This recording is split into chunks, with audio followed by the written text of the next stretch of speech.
Bonjour à toutes et à tous, j'espère que vous allez bien. Aujourd'hui, on va apprendre à modéliser une éprouvette en 3D sur Blender. C'est parti! Donc on se retrouve sur Blender, comme d'habitude on va faire un petit AXDID pour supprimer l'ensemble de notre scène. On va se mettre en vue de face grâce au numpad 1, un petit Shift A, et on va aller chercher notre image de référence. Je vais faire un scale pour l'agrandir, comme ceci. Je vais aller chercher le selectable pour le désactiver sur mon image de référence, comme ça je ne peux plus la sélectionner, ni la déplacer, ni faire quoi que ce soit. Un petit Shift A, on va aller chercher un cylindre, on va faire un S, le scale, Tab pour passer en Edit Mode, Z mode Wireframe, on va positionner grâce au GZ les vertices en haut et en bas, GZ, et là on va aller jusque en bas. Un petit CTRL B ou commande B pour faire un bevel, comme ceci, on va augmenter le nombre de segments, on va en mettre 10, c'est largement suffisant.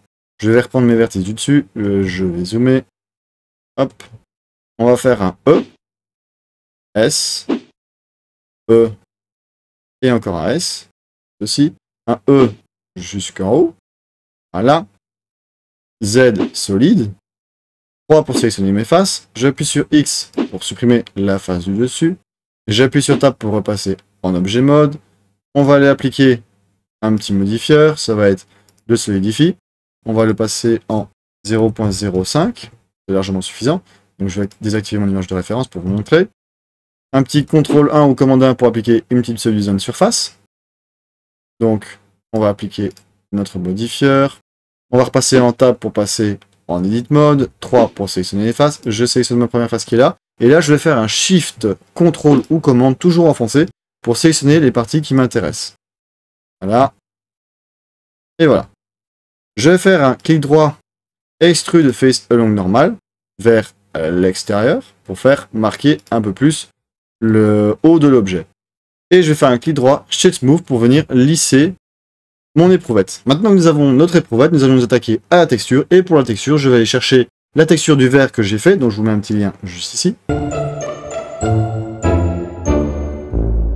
On va faire un petit fill. Open Recent, on va aller chercher notre texture de verre qui est là. On va prendre la deuxième, qui pour moi est la meilleure. CTRL C, Fill, Open, on va retourner sur le test, qui est notre éprouvette. Voilà. Un petit CTRL V, donc là j'ai bien mon monkey qui apparaît. X, delete pour le supprimer. On va aller dans le shading. On va sélectionner notre éprouvette, et là on va aller chercher la méthode 2 qu'on vient d'importer. Donc là, on a la texture de notre verre. Maintenant, il ne manque plus que le bouchon pour fermer notre éprouvette. Donc je vous mets un petit lien juste ici, car j'ai déjà réalisé un tuto sur un bouchon de liège. Donc pareil, je recommence, je fais Fill, Open Recent, je vais chercher ma texture de bouchon de liège. Je n'oublie pas d'enregistrer mon élément. On va prendre celui-là, un petit CTRL C. On va retourner sur notre éprouvette. Pas besoin de sauvegarder celui-là. Je vais retourner dans le layout, un petit CTRL V.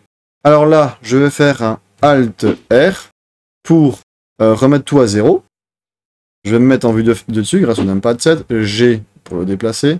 On va essayer de se centrer comme on peut. Sinon, on peut faire un Shift S et sélection tout de curseur.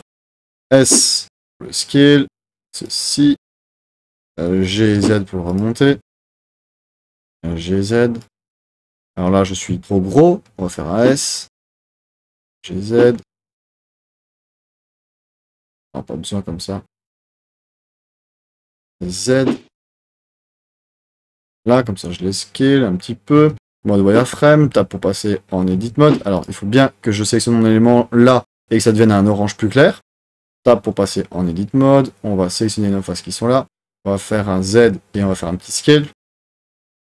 Donc, si je fais ça, je vais bloquer dans le vert. Donc, je vais faire un petit comme ça. Voilà. On vient sélectionner nos faces du dessus et on peut faire un S. Comme ceci. Donc voilà, je viens de terminer notre éprouvette. J'espère que la vidéo vous aura plu. N'hésitez pas à me dire ce que vous en pensez en commentaire. Comme d'habitude, je vous mettrai le petit lien de téléchargement en commentaire. Et je vous dis à la prochaine. Ciao.